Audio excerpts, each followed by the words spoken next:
August 1943. North coast of Sicily. General Lucian Truscott is watching the 7th Infantry drive east through dust, demolitions, and shattered road cuts toward Messina when another message comes down from Army headquarters. Patton wants one more landing, farther east, almost on top of the men already moving. For a moment, the command post goes quiet. Truscott studies the map, looks at the road, and understands the danger at once. This is no longer just a battle for Sicily. It is a race, and if the order stands, Patton may land troops into his own advance. Before we go another mile, subscribe to WWII WarMind, like this video, and comment below with the next untold WWII story you want covered, because this one has everything: rivalry, command friction, amphibious gambles, and a finish line both armies could see. Truscott puts a finger on the map and follows the coastal road east. Cape Calav, Patti, Oliveri, Furnari, Spadafora, Messina. The names mean more than geography now. They mean hours. They mean headlines. They mean which Allied army gets to claim the prime objective of the Sicilian campaign. A staff officer steps closer. "Sir, the message is confirmed. The 157th Regimental Combat Team is to land on the morning of the 16th. Truscott does not look up. Where? Initially Spadafora, sir. Then possibly back to the original beaches if there is protest. Truscott finally lifts his head. If there is protest? Yes, sir. He turns back to the map. The 7th Infantry is already moving faster than that plan. If they keep going, they'll be past the landing area before the boats are organized. Another officer says, "That is our estimate, sir." Truscott's jaw tightens. Then this is not reinforcement. This is interference. And that is the impossible fact at the center of the story. Patton had begun the Sicilian campaign in a role that was, frankly, second to Montgomery's. The British 8th Army was meant to drive the main road toward Messina. Patton's 7th Army was expected to protect the flank and rear. But the campaign did not stay tidy. Patton pushed west, took Palermo on 22 July after a dash of roughly 100 miles in 72 hours, then turned east and made Sicily into something it had not been intended to become: a contest of speed, prestige, and nerve. At another headquarters, Omar Bradley is reading the same situation in colder terms. He has watched Patton transform a supporting mission into an offensive of his own. He knows what the 7th Army commander wants. He also knows what happens when ambition outruns coordination. Bradley asks, "How far ahead is Truscott now?" A staff man answers, "Far enough, sir, that if the landing goes in too far east, the troops ashore may find the road already occupied by our own lead elements." Bradley stares at the map. That's impossible. The answer comes back exactly as it would in a story like this. "Apparently not, sir." Bradley takes a pencil and measures the route. Palermo in 3 days. St. Agata. Brolo. Coast hops. Engineers hanging roads in the sky. And now he wants another showpiece at the end. Another officer says quietly, "He wants Messina before the British, sir." Bradley does not deny it. He knows it already. Patton has been plain enough. According to accounts from the campaign, he had told Major General Troy Middleton that this was a horse race, and that the prestige of the U.S. Army was at stake. That line matters because it tells you exactly how Patton saw Sicily by August 1943. Not as an orderly reduction of the island, not as a clean coalition operation, as a finish line. Bradley says, "Then we had better speak to George before he turns the finish line into a traffic accident." That is the reveal. Patton is not simply advancing. He is improvising in real time, and he is doing it at the exact moment his own lead units may outrun the plan he is ordering behind them. And if Bradley and Truscott are right, the race is about to become dangerous. The phone call comes on 15 August. Bradley takes it personally. "George, Omar, I've just had your landing plan. You have." Bradley's voice is even, but the edge is there. This is a useless operation. Patton does not miss a beat. No operation that puts Americans closer to Messina is useless. The 7th Infantry is already moving fast enough to beat the boats. "We'll be waiting for your troops when they come ashore." Patton replies, "Then they'll have the pleasure of being welcomed by friends." Bradley does not laugh. "This is not a matter for wit. You are proposing to put an amphibious force into the path of your own column. I am proposing to increase pressure. You are proposing confusion. I am proposing victory." Bradley leans over the map table as if Patton can somehow see it through the wire.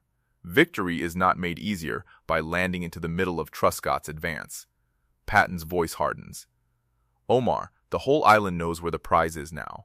Messina, the British want it. My army can take it. And if there is one thing the American army does not need, it is to arrive second after carrying half the burden. Bradley answers, the burden also includes not creating foolishness at the end of a campaign. Patton comes back instantly. What you call foolishness, I call momentum.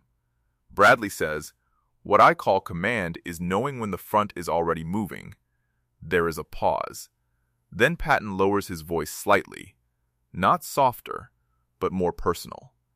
Omar, this is not only about one town. It is about what our men have proved here. They were handed the lesser role. They were expected to guard a flank. They took Palermo. They forced the issue across the north coast. They are not going to stop short and watch someone else claim the city. Bradley answers, that sounds like pride speaking. Patton replies, sometimes pride is what keeps an army moving. The line goes quiet for a beat. Then Bradley says the sentence that survives because it is so sharp and so practical. We'll be waiting for your troops when they come ashore. Patton does not yield. Then tell them to keep moving. The call ends without agreement, which is exactly why the tension rises. Bradley has objected. Patton is still going forward. The problem now moves downhill to the field commanders, who will have to live with the consequences. Jeffrey Keyes is sent forward to Truscott. The atmosphere at Truscott's command post is sour before the explanation even begins. Keyes says Patton wants the landing carried out. Truscott replies, then Patton is ordering men into the middle of my road column. It will be coordinated. With what time? We are adjusting the beaches. Truscott does not hide his anger. General, my 7th Infantry is already past the point where this makes military sense. If your landing comes in where first proposed, I may have our men running into one another in the dark. I will not have that. Keyes says, the army commander wants a final turning movement. Truscott answers, the army commander wants Messina. The room goes still. Keyes says, so do we all. Truscott shakes his head. No, sir. I want my regiments moving cleanly into the objective. The army commander wants the gesture. He points to the road. If this goes in at Spatafora, I will halt the 7th Infantry and pull them back west to avoid confusion. Is that what General Patton wants? To slow the lead regiment so he can stage a landing for appearances? That is the line that matters. Truscott is not refusing the mission out of caution. He is threatening to delay success in order to prevent chaos, and that forces the compromise.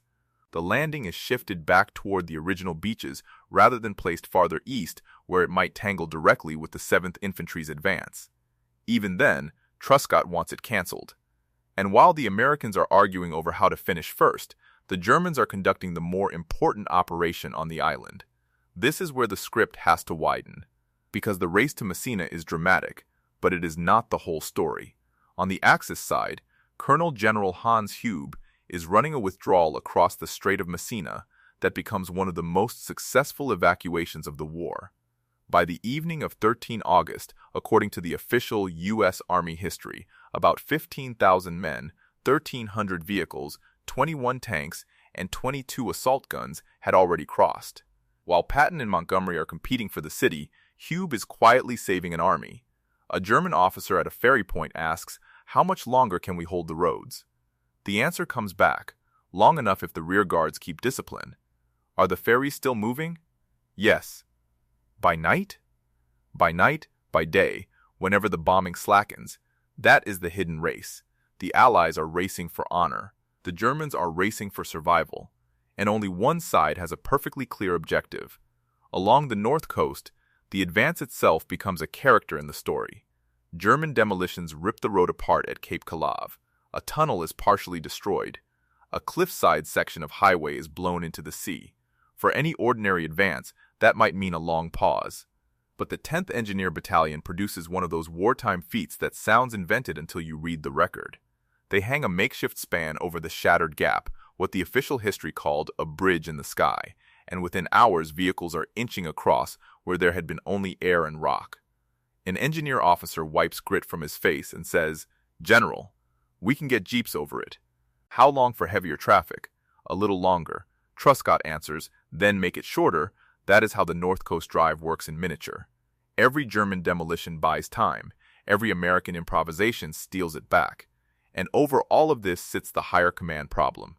Churchill's Mediterranean strategy had always carried political ambition with it. Sicily was not just an island objective, it was the opening toward Italy, perhaps farther, perhaps even into the Balkans. Montgomery had shaped much of the original operational concept. Alexander had struggled to impose unity between strong personalities. Eisenhower, physically and organizationally distant from parts of the fight, could not micromanage every turn of the ground battle. The result was a campaign in which the coalition's internal strains increasingly showed at the exact moment German organization was hardening around evacuation. At a British headquarters, Montgomery studies his own situation. He had pushed up the East Coast and paid heavily for it. Now the Americans are coming on faster from the north than many had expected. A British officer says, "The Americans may reach Messina first, sir." Montgomery answers coolly, "Then they have moved well." Another asks, "Shall we commit an amphibious move of our own?" Montgomery waits a moment. "We shall." And that is another twist in the tale. Far too late, on 15 August, the British also decide on an amphibious stroke at Cape d'Ali to help speed their own advance. Not because amphibious end runs were suddenly a novel discovery, but because the race had become visible to everyone. Meanwhile, the Americans continue their coast-hopping method. St. Agatha. Brolo. Another planned leap toward the east. Not every move catches Germans in the trap Patton hopes for, but every one of them keeps pressure on the retreat. At one point, a junior officer says, "Sir, are we chasing the Germans or the British?" The answer from a senior commander is telling. Today, son, it appears to be both. And now the story enters its strangest phase, the hours before the finish, when nobody fully owns the moment yet. By the evening of 16 August, the lead American elements are close enough for the final approach. A reinforced platoon from Company L, 7th Infantry, under 1st Lieutenant Ralph J. Yates, pushes into Messina proper. Not a triumphant parade. Not a brass band. A small patrol entering a damaged city after a hard coastal advance. Early the next morning, more patrols from the 7th Infantry battalions and a platoon from the 157th Infantry move in as well. The city has been fought over and abandoned almost at the same time. Rear guards have delayed. Main formations have gone. Messina is being won and emptied together. At 0635 on 17 August, Hube sends the signal that matters on the German side, Operation Lehrgang completed. The last organized German defenders have crossed to the mainland. The race to the city is ending just as the enemy's escape concludes. That is the peak impossibility of the whole story. Patton will win the race, but the enemy he raced to catch has largely gotten away. On the ridge overlooking Messina, Truscott receives local dignitaries around 0700. An Italian officer, Colonel Michele Tomasello, offers to make the formal military surrender. Truscott has the city in practical terms, but he has also been told to wait for Patton. One of his officers says, "Sir, the surrender can be completed now." Truscott answers, "The city is ours whether the general is here or not. Then why wait? Because some victories are tactical, and some are theatrical. That line is not in the record, but the mood certainly is." Truscott knew exactly what was happening. He sends his assistant division commander, General Eagles, into the city to supervise matters and, as the official history dryly notes, to make sure the British did not somehow capture the city from the Americans after the Americans had already taken it. From the south, a British commando officer is still trying to force his way in by jeep after a demolished bridge delays the main column. He is determined to beat the Americans if he still can, but by the time he bounces and jolts his way toward the city, the essential fact is already settled. And then Patton arrives. At 1000 on the morning of 17 August, he comes onto the ridge, sees officers standing there waiting, and gives the line that only Patton could give in exactly that moment. "What in hell are you all standing around for?" He climbs into the lead car of a motor cavalcade and roars down into Messina under fire from across the strait. It is dramatic, theatrical, unmistakable, and perfectly in character. He had not been the first patrol into the city. He had not personally won every mile of the approach. But he had done what he set out to do. He had made Messina a race, and he had brought the 7th Army across the line first. Now comes the payoff. The British armored column arrives too late. Not Montgomery himself, And that point matters because the famous film version has misled many viewers. It is not Montgomery rolling into Patton's smirk. The documentary safe version is better because it is real. A senior British officer comes forward after Patton has already accepted the city's surrender. He walks up to Patton, shakes his hand, and says the sentence that closes the whole drama. "It was a jolly good race. I congratulate you, there it is." The line. Short, gracious, unavoidable. A concession and a verdict at the same time. What makes those words matter is not only that they acknowledge who got there first. It is that they settle an argument that had been brewing for weeks. Patton had begun in the supporting role. Montgomery had been expected to own the axis toward Messina. Alexander had struggled to hold the coalition together. Churchill's Mediterranean design had created political stakes above the battlefield. And now, in the city that was supposed to crown the campaign, the Americans arrived first, and the British had to say so. Patton answers in the only style that fits the scene: confident, controlled, victorious. One can imagine him saying, "My congratulations to your people as well. It has been a hard campaign, but everyone there knows what the handshake means." American prestige, which Patton had explicitly tied to the race, has been vindicated in the most public way possible. And yet the story refuses to end as pure triumph, because once the handshake is over, the larger facts remain. Sicily has been taken. The campaign is over on 17 August 1943. Allied casualties, according to the official history, remain under 20,000 total, with 7,402 in the U.S. 7th Army and 11,843 in the British 8th Army. Those are the formal numbers of success. But then come the numbers that complicate the whole legend. The Italians evacuate roughly 70,000 to 75,000 men from the island. The Germans and Italians together save large amounts of transport, artillery, and equipment. The withdrawal across the strait, though conducted under pressure, is not broken. It is completed. Patton wins the race to Messina. Hube wins the race to preserve his forces. That is why this story deserves to be remembered properly. Not as a simple tale of one general embarrassing another, not as a movie scene, as a double truth. First truth: Patton's instinct for tempo, improvisation, and operational nerve was real. In Sicily, he showed he could seize initiative, reshape a campaign, exploit sea mobility, and drive men over terrible terrain toward a decisive objective. He turned a subordinate mission into a headline victory. Second truth: the coalition command system, the handling of air and naval interdiction, and the failure to close the strait allowed the enemy to escape what might have become a far more decisive defeat.